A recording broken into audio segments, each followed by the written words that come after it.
नमस्कार, आप देख रहे हैं कशिश न्यूज़ का डिजिटल प्लेटफॉर्म और आपके साथ मैं हूं दीपक शर्मा। इस वीडियो में हम आपको बताने वाले हैं बिहार के उस सबसे महत्वपूर्ण विषय के बारे में जिसको लेकर सियासी दल दंगल में जुट जाते हैं। जी हां, हम बात कर रहे हैं आरक्षण की।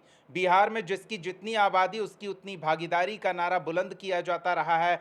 ये भी कहा जाता रहा है कि हम पिछड़ों के हितैषी हैं और उनके लिए राजनीति कर रहे हैं और इसका आधार बताया जा रहा है हितैषी होने का उन्हें दिया जाने वाला आरक्षण। नीतीश सरकार ने थोड़े समय पहले जातीय गणना के आधार पर आरक्षण का दायरा बढ़ाकर 65% किया था, लेकिन इस मामले को लेकर पटना हाई कोर्ट में चल रहे सुनवाई के दौरान हाई कोर्ट ने असंवैधानिक करार देते हुए इसे रद्द कर दिया।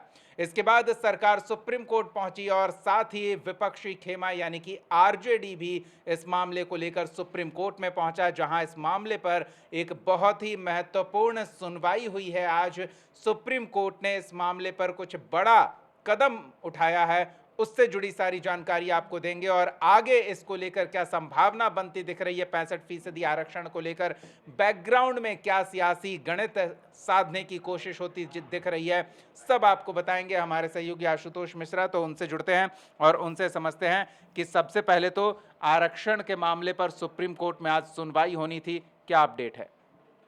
उस अपडेट के बारे में बात करेंगे, लेकिन इस आरक्षण के मसले में कब कब क्या हुआ है वो भी हम बताना चाहेंगे।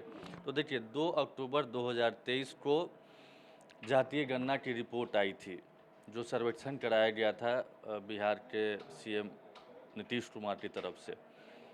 उसके बाद 9 नवंबर 2023 को पहले कैबिनेट से पास होता है और फिर बिहार विधानमंडल से पास होता है और नया कानून बनाया जाता है। और पहले जो आरक्षण का जो दायरा होता है, जो लिमिटेशंस होते हैं 50% का की जो लिमिट तय की गई थी, उसको बढ़ा करके 65% कर दिया जाता है। रीज़न बताया जाता है, आधार बताया जाता है, जातीय गणना की जो रिपोर्ट आई है उसमें जिसकी जितनी आपने कही हिस्सेदारी है उतनी ही भागीदारी होनी चाहिए, उसको लेकर के। अब चूँकि 50% का 1992 में 50% एक याचिका दायर की गई थी मंडल आयोग के इंदिरा साहनी की तरफ से। उस याचिका पर सुनवाई करते हुए आरक्षण का दायरा बढ़ाने को लेकर भी उस पर सुप्रीम कोर्ट का डिसीजन आ चुका था 1992 में कि 50% से ज़्यादा कोई भी आरक्षण की सीमा को नहीं बढ़ा सकता है। लेकिन उसमें 10% आरक्षण बढ़ाया गया, नया कानून बनाया गया केंद्र सरकार की तरफ से ईडब्ल्यूएस के लिए। उसके बाद से जितने भी स्टेट्स थे जो जातीय आधारित पॉलिटिक्स करते हैं या जातियों को साधने की कोशिश करते हैं, वोट बैंक में कन्वर्ट करने के लिए, अपनी सरकार बनाने के लिए, उन सबको एक बेस मिल गया, आधार मिल गया कि अब इसके बूते मतलब ये जो हुआ है डिसीजन, तो अब हम लोग भी अपने स्टेट में इसको बढ़ा सकते हैं। जो लिमिट तय की गई है सुप्रीम कोर्ट की ओर से, उसको हम लोग बढ़ा सकते हैं। तो उसके लिए जो भी बेसिक क्राइटेरिया होता है, नीतीश कुमार ने उसको पहले फुलफिल किया। देन बिहार विधानमंडल दल से नया कानून बना करके 65% आरक्षण लागू कर दिया। उसी आधार पे जो बहालियाँ और हुई, उसमें वो सारी चीज़ें की भी गई, अमलीजामा पहनाने की कोशिश भी हुई, लेकिन बाद में कई रिजल्ट लटका हुआ भी है इसी को लेकर के, चूँकि जो डिसीजन आया था। अब देखिए, 20 जून को मतलब जो सरकार की तरफ से जो 65% आरक्षण का दायरा बढ़ाया गया, उस पर उसके खिलाफ लोग गए हाई कोर्ट में, और हाई कोर्ट में 20 जून को सुनवाई होती है और हाई कोर्ट सरकार के इस फैसले को असंवैधानिक बताते हुए रद्द कर देता है। यानी ये साफ कर देता है कि 50% से ज़्यादा आरक्षण का दायरा नहीं बढ़ाया जा सकता है।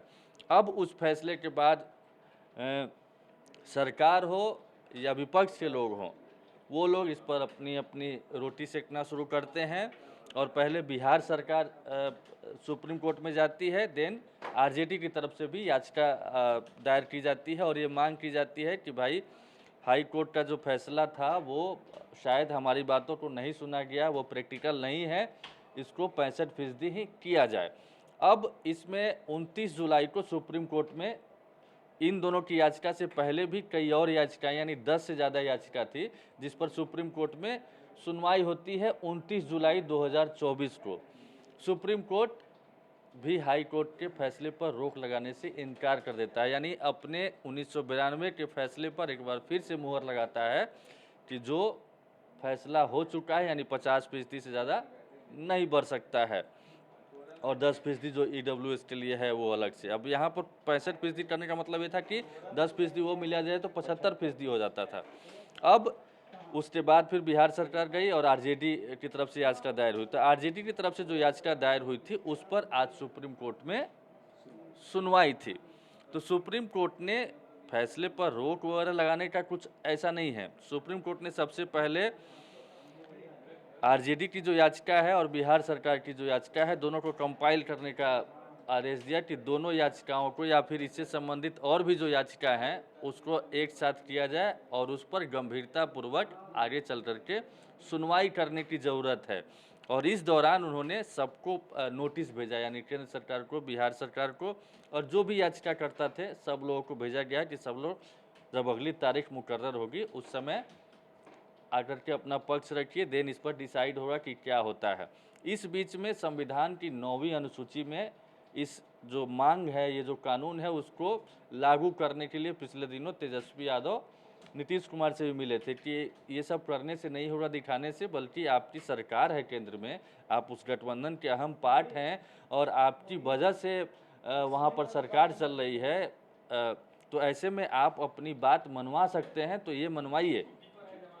लेकिन नीतीश कुमार ने तब कहा था कि हम लोग सुप्रीम कोर्ट में गए हैं, तो तेजस्वी यादव का भी बयान आया था कि हम लोग भी तो सुप्रीम कोर्ट में गए हैं, देखते हैं क्या होता है। संविधान की 9वीं अनुसूची में शामिल होने का मतलब होता है कि जो भी राज्य सरकार की तरफ से जो पारित हुआ है वो उसको फिर सुप्रीम कोर्ट में भी चैलेंज नहीं किया जा सकता है। न्यायिक समीक्षा से ऊपर हो जाए। लेकिन इसको लेकर अब आगे क्या संभावना दिख रही है? कोर्ट ने याचिकाकर्ताओं को नोटिस भेज दिया है। हम अपने दर्शकों को चाहेंगे आप ये भी बताएं कि इस आरक्षण को लेकर कोर्ट की क्या प्रोसेस हो सकती है और सियासी क्या गतिविधि हो सकती है? देखिए, कोर्ट में तो जो चीज़ें अब तक इससे पहले भी कई बार कई स्टेट्स में हुआ है, मराठा आंदोलन भी हुआ था, वहाँ पर भी, आंध्र प्रदेश में भी, राजस्थान में भी, कई स्टेट्स में पहले भी, झारखंड में भी मतलब आरक्षण की जो लिमिट तय की गई है उससे आगे बढ़ने के लिए, बढ़ाने के लिए कई बार ये लोग कोर्ट में कचहरी का चक्कर काट चुके हैं, सब जगह की सरकार काट चुकी है, लेकिन नतीजा अब तक सिफर रहा है। चूँकि बाध्यता है, सुप्रीम कोर्ट ने अपना ही डिसीजन दिया है और उसी फैसले को पलटने वाली बात हो जाएगी। जब तक संविधान की 9वीं अनुसूची में शामिल नहीं होता है तब तक प्रैक्टिकल नहीं लगता है कि आने वाले दिनों में भी कुछ अनुकूल नतीजे आएंगे। वैसे सुप्रीम कोर्ट का विशेषाधिकार है, कोर्ट सर्वोच्च न्यायालय है, तो वहाँ से क्या होता है देखने वाली बात होगी। खैर अभी तो तारीख ही मुकर्रर नहीं हुई है कि अगली तारीख कब है जिस दिन सुनवाई होगी, और ऐसा भी नहीं है कि सारे पक्ष का नोटिस ने मतलब सारे पक्ष नोटिस का जवाब दे दिया और उसी दिन सुनवाई हुई, उसी दिन फैसला हो गया और फिर लागू हो गया, ऐसा भी कुछ नहीं होने जा रहा है। और देखिए, तमिलनाडु की सरकार में जो 69% का आरक्षण दिया है, इसको भी लोग आधार मानते कि वहाँ पे है, तो वो विशेष परिस्थिति में हुई थी और वहीं पे रह गया था। 56% आरक्षण आंध्र प्रदेश की सरकार ने भी करने की कोशिश की थी, लेकिन बाद में वो भी नहीं हो पाया था। तो ये आशुतोष जी, आप विशेष परिस्थिति का जिक्र कर रहे हैं और न सिर्फ हमारे दर्शक भी ये सोचते हैं, पूछते हैं, बल्कि राजनीतिक दल के लोग भी यही आधार बताकर सरकार को घेरते हैं। तो एक चीज़ ये भी हम पूछ सकते हैं दर्शकों की तरफ से ये सवाल कि क्या वो तमिलनाडु वाला आधार यहाँ मान्य नहीं है? यहाँ भी तो विशेषाधिकार सरकार बता रही है ना कि हमने हर जाति, हर समुदाय की गिनती की है, उनकी क्या आर्थिक स्थिति है, उसका आंकड़ा इकट्ठा किया है और उसके आधार पे हमने ये फैसला लिया है। सुप्रीम कोर्ट में भी यही तर्क देगी सरकार, क्या लगता है ये तर्क वहां स्टैंड कर पाएगा? ये तर्क हाई कोर्ट में भी दिया गया था और मैंने बताया ना कि बेस मजबूत करने की तमाम कोशिशें हुई है नीतीश सरकार की तरफ से, और यही वजह है कि उन्होंने कानून बनाया और उसको लागू भी कर दिया। हाई कोर्ट में भी इस बात तो रखा गया था, पीके शाही ने रखा था, वहाँ भी रखा जाएगा जब बिहार सरकार की याचिका पर सुनवाई होगी। लेकिन और ऐसे मामलों को या उसको आधार, जिस तमिलनाडु वाले को उसको आधार बना करके बाकी स्टेट्स भी ऑलरेडी रख चुके हैं, कोशिश करके थक चुके हैं इनफैक्ट कहा जाए तो, लेकिन नहीं माना गया। तो इस बार देखने वाली बात हो रही क्या होता है। वैसे घूम फिर करके जो पॉलिटिक्स है वो यही है कि जाति पे उसकी जाति का वोट हमें लेना है, ये करना है, तो ये सारी चीज़ें चलती रहेगी और नतीजे में अभी काफ़ी हम कह सकते हैं कि विलम्ब है और इस बीच में 2025 का बिहार विधानसभा चुनाव भी आने वाला है, इसीलिए इस पर बयानबाजी जो चल ही रही है, रुक-रुक कर जो चलती है, वो और तेज़ भी होने वाली है। तो आशुतोष जी, अब हम इसके सियासी पहलू पे आ जाते हैं। कोर्ट की प्रक्रिया तो अपनी जगह है, वो जो अपडेट होगा हम अपने दर्शकों को देते रहेंगे।